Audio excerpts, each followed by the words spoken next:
Welcome to Surrogacy Talk with me, your fabulous host and family building expert, Frank Golden. I'll be talking about surrogacy, IVF, and making babies. Welcome back, everyone. Today we have a very special guest here in the studio, Kelly Del Valle of Fertility Centers of Illinois here in Chicago. She is Third Party Reproduction Coordinator. Good morning, Kelly. Morning. We are super excited to have you today in the studio. We work heavily with Fertility Centers of Illinois. We've managed many cases, to help create life and to help create families. And we're really excited that we could have a member of the collaborative reproduction team here in our studio today. So I'm going to try to not do so much talking today because it's really about you and your nurse coordinator role. I'm always talking to intended parents and surrogates about how important it is that the nurse coordinators at the fertility clinic are organized and on point, and how we have a really great relationship with them. So without further ado, you can kind of introduce yourself, talk about your education, how long you've been with Fertility Centers of Illinois. Okay, so my name is Kelly Del Valle, and I am a nurse in Third Party Reproduction. I got my bachelor's of nursing at the University of Illinois in Champaign. I've been with Fertility Centers of Illinois for about 2 years. And before that, I worked at Northwestern. I love third party reproduction. I love infertility. It's so interesting and fascinating, and what we do is very, very cool. I don't know. It's great. So what kind of got you into, working for a fertility clinic, kind of going in this direction? Yeah. Well, I definitely always knew that I was passionate about women's health. I just kind of loved women and babies and that whole thing. So I knew I wanted to go into that realm, but I was always fascinated by infertility and the crazy changes that were being made, within my lifetime and within, the past decade specifically. So I definitely wanted to go in that direction and kind of just learn a little bit more about it. So I got a part-time job while I was still at Northwestern with a really, really small infertility clinic to kind of just get my feet wet and see what it was all about. And I loved it. So I ended up making that my full-time career choice and moved to Fertility Centers of Illinois, which is a much bigger practice. We have locations all around the suburbs of Chicago. And many, many physicians within our practice. So I just think that what keeps drawing me to it is the constant changes that are being made, and really, as cliche as it probably sounds, the great impact we get to have on people's lives. The struggle to have a baby is, I'm probably preaching to the choir on this podcast, but it's really, really difficult, and anything that I can do to make that better for them and then get them a baby is why I stay. Oh, that's fantastic. And, that's why we do what we do as well. Absolutely. So talk to us a little bit about FCI, the services that they offer and the type of specific work that you do there. Yeah, so FCI is great. So we're really, really lucky to have an entire department devoted to third-party reproduction. So we work, we've kind of split it into two teams, but we all work as one third-party team together. But the two sectors of our team are nurses who deal with egg donors and recipients, and nurses who deal with surrogates and intended parents. Now, I know that you guys are all probably familiar with sometimes you need an egg donor and a surrogate, or an egg donor, sperm donor, and a surrogate, or all the combination of those. So we kind of, go at it all as a team, and we have a lot of coverage to make sure that you always have, assistance at all times, all days, so we can really help you out. We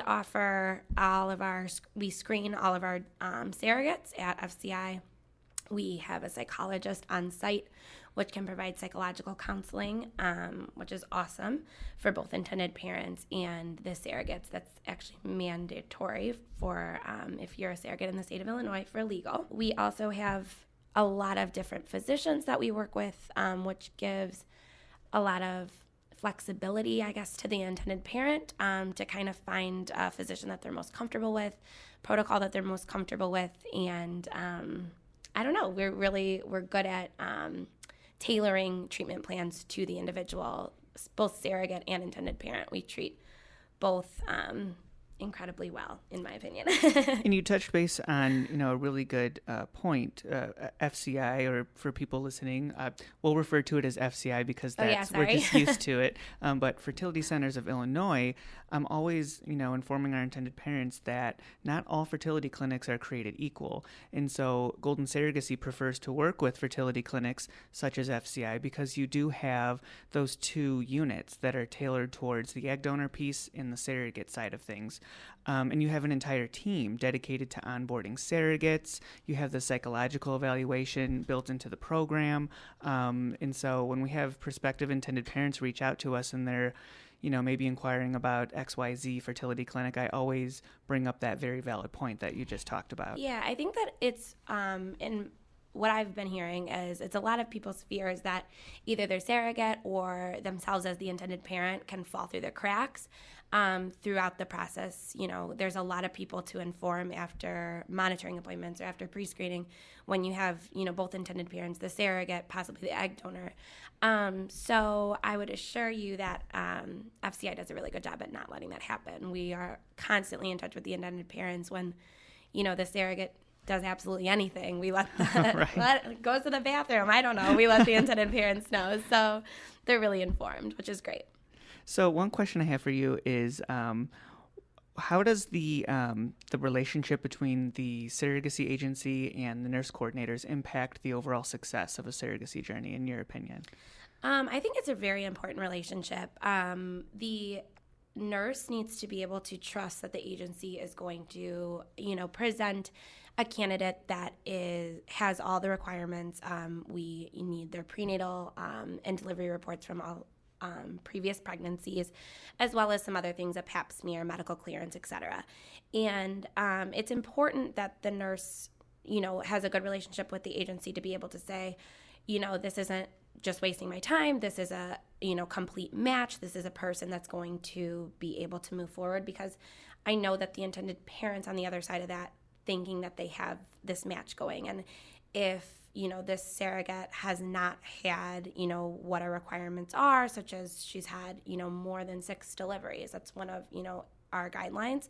I would have to deny the surrogate, which is really hard for me to do because I know that the intended parents probably get their hopes up.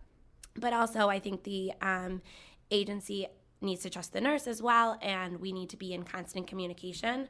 Open communication is huge to me because I need to be able to say, hey, did you, have the pap smear? And then the agency will be able to, know what I'm talking about, know who I'm talking about, and be able to, tell me what they need from me, vice versa. And I like the fact that, when we first started working with FCI, the nurse coordinator sent us the surrogate requirement list and said, these are the things that we look for, and please be sure to include all of this documentation when you send us her profile and all of her workup and exams and health history and things like that. So, absolutely, from an agency perspective, I really appreciate the fact that FCI goes above and beyond, and the nurse coordinators really communicate that to the agencies to ensure that everything on the checklist is really met. Yeah, we try to make it as easy as possible, just because you don't want to, get to transfer time and then be like, wait, oops, we didn't do this, or we got to change this, and then, prolong. I know time is of the essence. Most in all situations, everybody wants a baby as soon as possible. So we try to make it as seamless as possible. I think you talked about it, but what would you say is your, most satisfying thing about what you do, and then maybe the least satisfying thing about what you do? The most satisfying thing is definitely telling people that they're pregnant. I absolutely you get to make those calls? I do. I actually made 6 of them yesterday. Oh my goodness, that's so exciting. Yeah, it's so great. You just can't even describe it. But I like to, personally, I call the surrogate first, and then I allow the surrogate to make the call to the intended parent.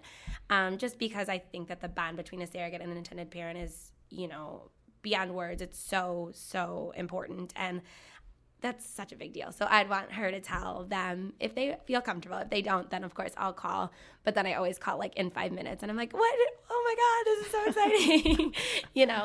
So definitely the most satisfying thing is, especially when you work with a certain couple and go through so many transfers and a few egg retrievals and, they just go through the ringer, and then that final phone call that they're pregnant is awesome. And as cliche as I'm sounding, the definitely least satisfying part is when people are not pregnant.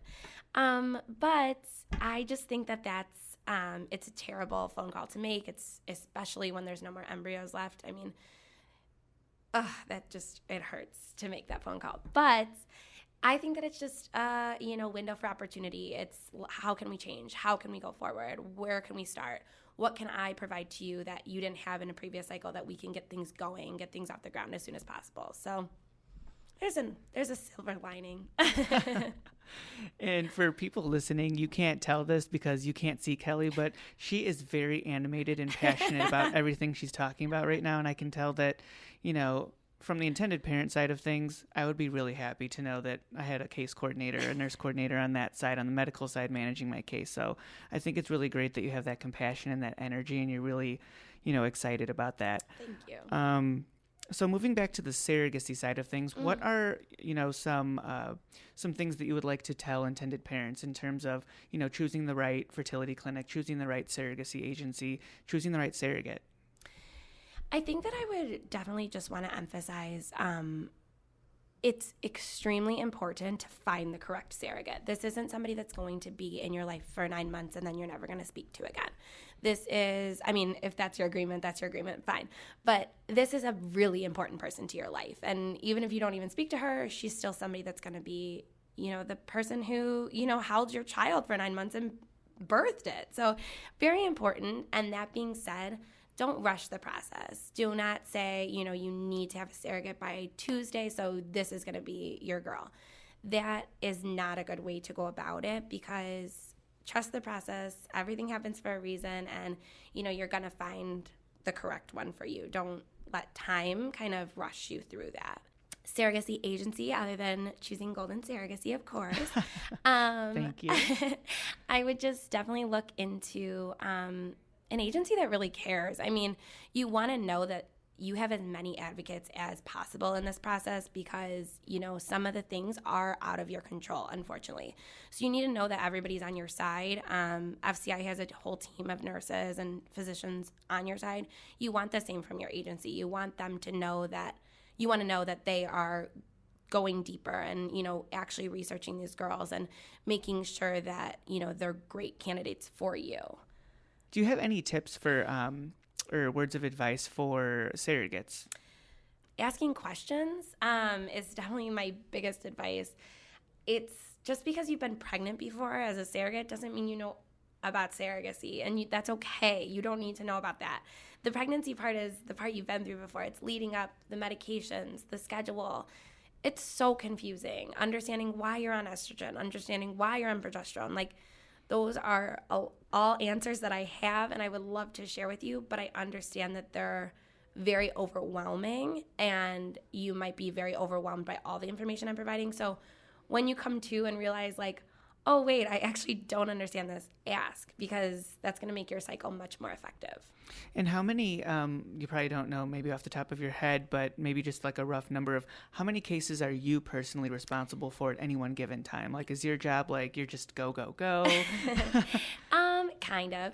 But I actually counted my cases right before I came here because I saw that was going to be a question. And right now, which is pretty normal time, I would actually say right now is a little bit of a slower time. We definitely pick up around Christmas. Mm-hmm. Right now, I'm personally dealing with about 62 cases.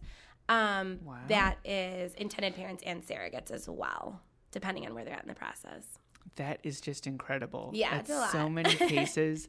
I guess the upside to that is for all of the, possibly negative news that you have to provide, you have, a fountain of positive pregnancies to kind of counterbalance that, because it must be just such an emotional job having to make those calls. Yeah, they have said that, I guess, an infertility nurse is only second burnout rate next to oncology nursing. So I do get that a lot of people do feel, that emotion and that, tie to it and everything. But I just love it. I don't know. How do you feel 2 years in at FCI? I love it. Yeah. I'm not burnt out at all. I think that, it definitely helps having the great team that I do have behind me.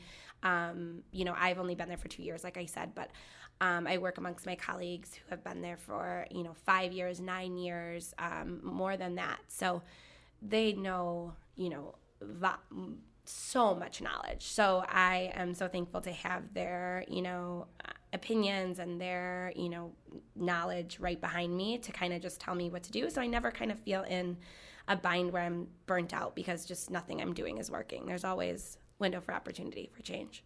Do you have any other career ambitions in the future? Like, where do you see yourself, in 5 years, 10 years? Yeah, well, I am actually in the process of getting my master's.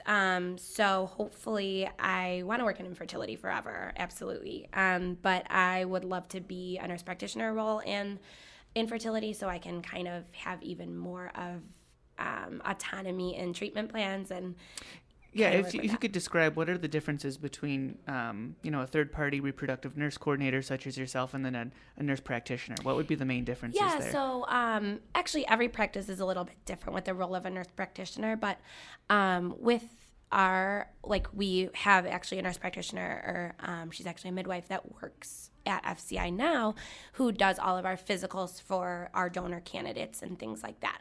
Hopefully in the future we will have somebody to be able to do salines for our surrogates, but that's in the future. A doctor or a nurse practitioner versus a nursing role like myself kind of can create protocols for the unique candidates. So they're able to, say how much estrogen that a surrogate would need or progesterone a surrogate would need based on her specific lab values and saline ultrasound and other things that play into it. Whereas as a nurse, I go to the doctor in our practice because we don't have nurse practitioners in this role at this time.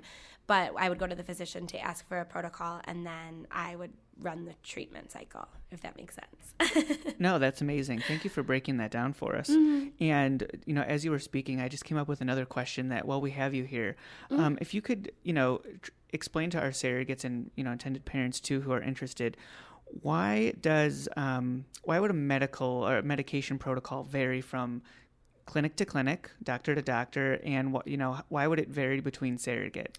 Yeah, a lot of it is doctor preference, doctor experience.